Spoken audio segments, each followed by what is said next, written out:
Good morning. Today we're starting with section 2 in chapter 13, and it involves graphing from vertex form. You'll see here that vertex form is f of x equals x minus h squared plus k. Remember, f of x also just means y equals. So I'm going to take you guys back again to the first or so unit that we covered. And if you remember, we were talking about transformations. And we talked about the transformations where when it's inside the parentheses, it's opposite and it moves left and right.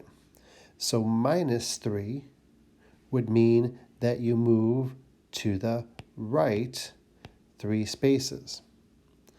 Outside the parentheses, you're moving up and down, and that's just like it says. So the plus would mean that you move up 1.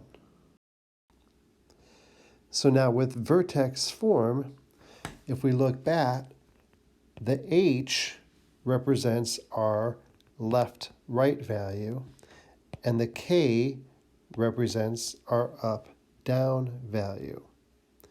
And so if we think back to transformations, we already know how to graph from vertex form. Let's take a look at the next one. If we have plus 5, we know it's going to be to the left 5 units, and then the minus 7 means it's going to go down 7 units. But now let's take a look at a graph. Because we're graphing quadratics, we're starting with a graph of y equals x squared that is just a parabola, but it goes through the vertex. And then the plus 5 minus 7 simply shifts the entire graph. And so now, let's change colors here. The left 5 would bring us 5 that way. And then the 7 down would bring us 7 that way. And so we'd have that same graph down here.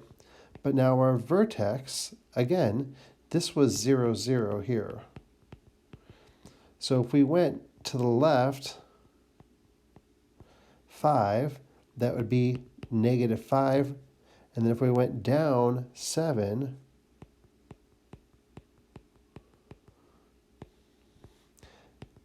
our vertex would be at negative 5, negative 7. For this one, our vertex would be at 3, 1, because we moved 3 to the right and up 1. So by just looking at the equation, you're able to figure out what your vertex is. So in this case, plus 6 means left 6, and then plus 10 means up 10. So if we look at this, left 6 would be negative 6, up 10 would be positive 10 for our y value, because these all represent our x values, and these all represent our y values. So now let's take a look at the next 2 equations. Think about the equation x minus 3 squared plus 1. Minus 3 means move to the right 3.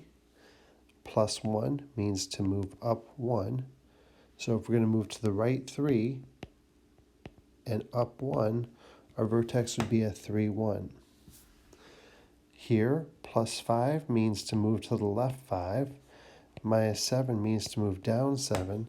So our vertex would be negative 5 because we're moving to the left, and down, so we'd be looking at negative 7 for our vertex.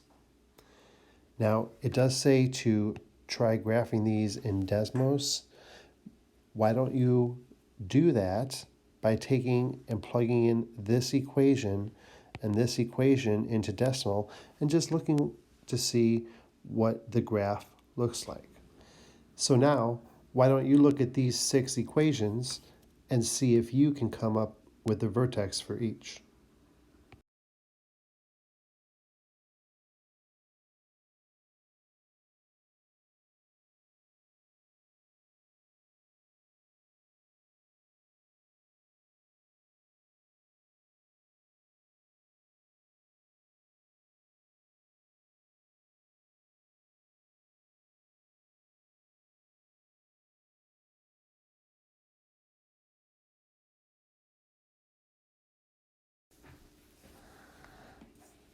Let's see how you did.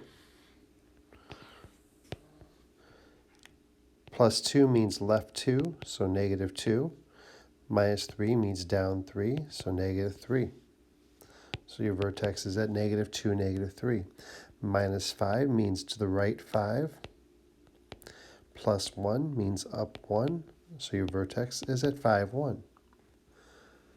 X squared minus 3. Well, you might have had a little more trouble with this, but essentially you have x minus 0 squared minus 3 because there is no number in parentheses. So that means your vertex is at 0, negative 3, because you don't move left or right at all. Again, no number in the parentheses. Over here in number 4, there's no number outside the parentheses, so the plus 2 means left 2, so it's going to be negative 2. But since there's no number outside, we're not going to move up or down at all, so your vertex is at negative 2, 0. Coming back here, plus 10 means left 10, so we're going to go negative 10. Negative 4 means down 4, so negative 10, negative 4. And here, again, no number inside the parentheses, so the x value is going to be 0, and then 1 outside, so we're going to move up 1. Hopefully you did great.